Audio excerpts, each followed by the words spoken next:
Hello, back with our second part of ninth chapter, cloth material. Now, as we have earlier discussed different types of fabrics, we are to talk about the synthetic fibers. I have just given you an idea in our earlier part. So, we will just see which are the types of synthetic fibers. So, rayon, nylon, polyester, acrylic, all these are different kind of synthetic fibers. And I have already told you that these are being chemical things or material which are heated, preheated, and then they are passed through spinnerets where fine holes are there and threads comes out of it, and then they are being weaved together, and this is how the cloth is being made. Now we are going to talk about different plant fibers one by one. So first we are going to talk about cotton, the journey of cotton from field to fabric. So as you all know that it is a plant fiber. Cotton is obtained from cotton plant which has a long growing season. The cotton plant requires plenty of water and sunshine also for its growth, and it is harvested in dry weather. It grows well in black soil or alluvial soil, and it requires a warm climate for that. So the fruits of cotton plant, it gives out cotton balls. It's also known as cotton balls.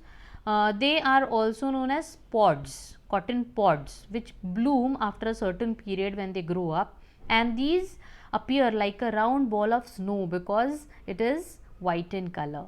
So cotton balls have soft white fibers which have seeds inside them. So the first thing for obtaining cotton that's been done is for removing the seeds. So this method in which the seeds are being removed from the fiber is known as combing process. On a large scale, this method is carried out in jeans, okay, and therefore it's known as ginning, cotton ginning. Okay, when it is being done by hand, it's known as combing process. But if we have a large amount of cotton being collected and on a large scale we have to separate the seeds from it, then this process of removing cotton seeds from cotton fibers is known as ginning.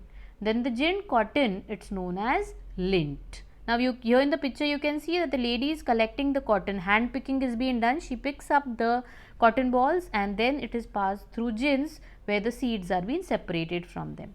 Then this cotton is conveyed to gin machines where revolving circular saws are there. That picture is shown in your textbook in figure 9.6, and then from passing through that, lint is removed from the saw teeth of air blast. Of rotating brushes are there which keeps on combing them, and they are then compressed into bales.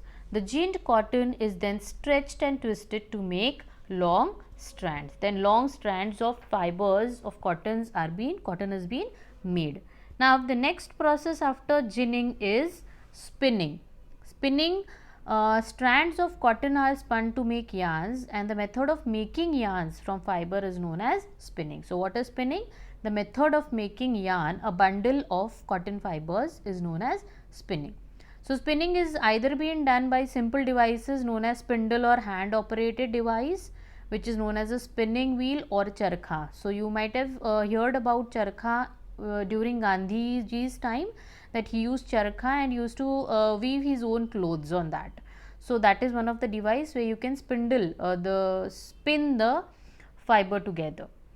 Now spinning, when it has been done on a large scale, spinning machines are being used nowadays, and the yarn thus obtained is woven into fabrics on looms, and then the further process is being carried out like braiding and knitting. So we are going to talk about these two processes. Now here you can see the picture of weaving is being shown. Now what is a weaving process? Now in the picture you can just see that weaving is a process in which two sets of yarn, now two colors are being used over here, white and black. So they are being used, they are arranged in such a manner that a fabric is being made out of it. Okay, so weaving is done by interlacing two sets of yarn at right angles. These yarns run lengthwise and they are known as warp, and the yarns which runs across are known as weft. So looms can be even hand operated. You might have heard about hand looms. Okay, some clothes are made.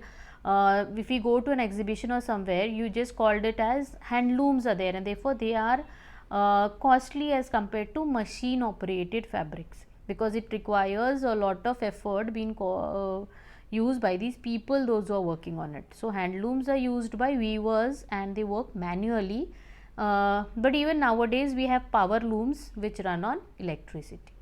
Then the next process is knitting.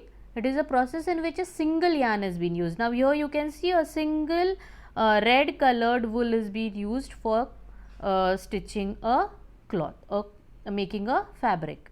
Okay, now it is a process in which a single yarn is converted to a piece of fabric. Knitting is carried out manually by using knitting needles. Now you can see that lady is holding two needles in her hand and see she is just the row is getting progressed when she put it from one loop to other. So knitting is a process where knitting needles are used and stitches are being made by putting it from one loop to another loop. So this active stitches are held on the needle until another loop has been caused, and this goes on simultaneously one after the other. And the last process is known as braiding, where it is interweaving three or more strands, means three or more color fabrics are being used together and a fabric is made. That process is known as braiding. So this was all about the different processes being done by using cotton cloth. Now we'll, in further part of our chapter, we'll talk about the next two plant fibers.